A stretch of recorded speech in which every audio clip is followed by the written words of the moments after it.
Roy Suryo lagi-lagi ajukan pra-peradilan ke Pengadilan Negeri Jakarta Selatan. Kali ini Roy mengajukan gugatan untuk menuntut ganti rugi ke Polda Metro Jaya terkait penanganan hukum kasus ijazah Jokowi, di mana berhubungan dengan putusan dari pra-peradilan pertamanya. Tak hanya berhenti di pra-peradilan ketiga, Roy Suryo bahkan siap mengajukan pra-peradilan keempat. Apakah kemudian mau lanjut dengan pra-peradilan yang keempat? Karena apa? Karena pra-peradilan yang ketiga sudah kami daftarkan. Dan insya Allah akan bersidang pada hari Selasa tanggal 28 Juli yang akan datang. Dengan materi adalah ganti rugi atas putusan pra-peradilan yang pertama. Nah ini kita bisa uji nanti. Apakah putusan ganti rugi itu akan kemudian diterima atau ditolak? Permohonan pra-peradilan ketiga Roy didaftarkan ke pengadilan pada Rabu 15 Juli 2026 dan teregistrasi dengan klasifikasi perkara mengenai ganti kerugian. Tergugat satu adalah Kapolda Metro Jaya, Direskrimum Polda Metro Jaya, Kasubdit Kamnek, dan tim penyidik. Sementara tergugat kedua adalah Kejati DKI Jakarta, Aspidum Kejati DKI Jakarta, Kejari Jaksel, dan tim JPU. Tim Liputan iNews melaporkan. Polemik yang melibatkan Roy Suryo kembali bergulir, pemirsa. Kali ini Ketua Umum Gibranisti Taufik Bilfakih melaporkan Roy Suryo ke Polres Metro Jakarta Selatan terkait status gelar doktor yang diperolehnya dari Universitas Negeri Jakarta. Roy Suryo pernah berstatus sebagai terpidana dengan putusan yang inkrah pada 2023, sehingga perlu ditelusuri apakah yang bersangkutan masih memenuhi syarat sebagai mahasiswa hingga memperoleh gelar doktor. Taufik meminta Universitas Negeri Jakarta melakukan penelusuran terhadap proses akademik Roy Suryo. Menurutnya, apabila ditemukan adanya pelanggaran terhadap aturan internal kampus, maka UNJ perlu mengambil keputusan sesuai ketentuan yang berlaku. Perlu kami tegaskan bahwa hari ini adalah rangkaian dari komitmen saya dan teman-teman untuk kemudian melakukan penelusuran terkait pelanggaran akademik yang dilakukan oleh saudara RS. Jadi ada dua hal. Pertama adalah pelanggaran akademik, yang kedua adalah pelanggaran terhadap tindak pidana. Nah, tindak pidananya beberapa hari yang lalu sudah saya laporkan. Dan itu menyangkut dengan pencemaran nama baik, fitnah. Dan hari ini juga sebenarnya berpotensi ada tindak pidana yang kami duga dan kami mungkin layak dan patut untuk kita bawa ke ranah. Sementara itu pemirsa, geram dituding memiliki ijazah doktor palsu. Roy Suryo juga akan melaporkan balik Ketua Umum Gibranisti Taufik Bilfakih. Roy juga akan menunjukkan keaslian ijazahnya.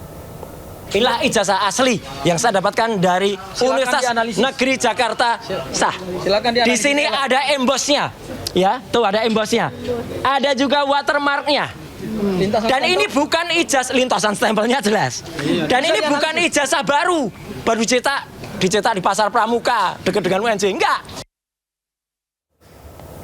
Pemirsa, Roy Suryo mendapat kejutan saat akan menjalani sidang putusan pra-peradilan di PN Jakarta Selatan. Roy yang berulang tahun ke-58 mendapat kue ulang tahun dari para pendukungnya.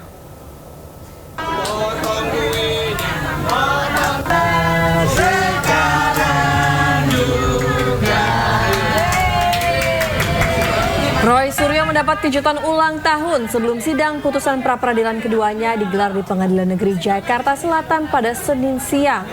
Roy Suryo genap berusia 58 tahun pada 18 Juli 2026. Kejutan ini diberikan oleh sejumlah pendukungnya. Para pendukung membawa kue sambil menyanyikan lagu Selamat Ulang Tahun untuk Roy.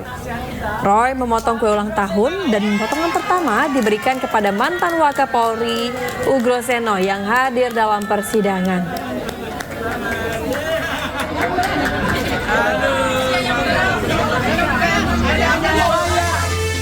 Sangkal dugaan santet seorang warga melakukan.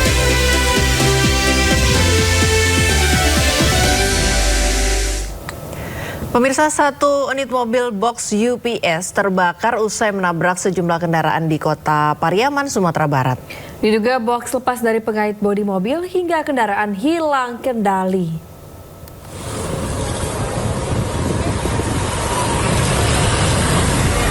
Petugas pemadam kebakaran berjibaku memadamkan api yang berasal dari box UPS PLN yang terguling di badan jalan, tepatnya di Simpang Taboi, Kota Pariaman, Sumatera Barat tadi siang. Mobil box UPS yang digunakan sebagai pemasok listrik cadangan diduga terlepas dari pengait saat proses pergeseran. Kendaraan kemudian kehilangan kendali dan menabrak satu mobil serta dua sepeda motor yang terparkir sebelum akhirnya terbalik. Tak lama berselang, asap pekat terlihat disertai suara ledakan yang sempat membuat warga di sekitar lokasi panik. Beruntung tidak ada korban jiwa dalam kecelakaan ini. Telah terjadi kecelakaan lalu lintas di mana satu unit box UPS atau aki untuk pengangkit atau arus sementara saat akan dilakukan pergeseran ternyata lepas kendali atau lepas kontrol sehingga menabrak satu unit mobil dan dua sepeda motor. Nah, dari kejadian tersebut tidak ada korban jiwa. Polisi masih melakukan penyelidikan untuk mengetahui penyebab pasti kecelakaan dan mendalami apakah terdapat unsur kelalaian dalam peristiwa ini. Dari Pariaman, Sumatera Barat, Eka Guspriyadi, iNews melaporkan.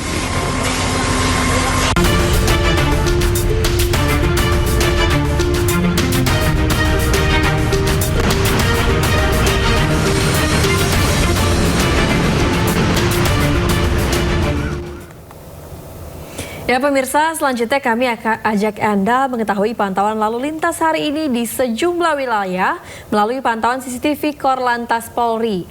Saat ini kita sudah terhubung dengan Brigadir Putri di studio NTMC Polri. Ya, selamat pagi Brigadir Putri. Bagaimana pantauan arus lalu lintas di sejumlah titik di wilayah Indonesia melalui pantauan CCTV di sana? Baik, terima kasih rekan Priska dan juga rekan Lala, dan selamat pagi pemirsa. NTMC Polri kembali hadir memberikan informasi seputar kondisi arus lalu lintas lewat pantauan CCTV NTMC Korlantas Polri. Langsung saja kita akan pantau CCTV pagi ini dari kawasan Simpang Semanggi, Jakarta Selatan. Lalu lintas pagi hari ini dari arah Gatot Subroto yang akan menuju ke arah Senayan ataupun ke arah Selipi terpantau cukup ramai, namun secara umum masih lancar. Antisipasi akan terus meningkat jumlah volume kendaraan di jam berangkat perkantoran pagi hari ini. Begitupun untuk lalu lintas dari arah Semanggi yang akan menuju ke arah Kuningan ataupun ke arah Cawang dan arah sebaliknya. Sementara untuk di tol dalam kota, lalu lintas terpantau masih mengalir lancar. Tetap waspada dan selalu jaga jarak aman kendaraan Anda serta jaga kecepatan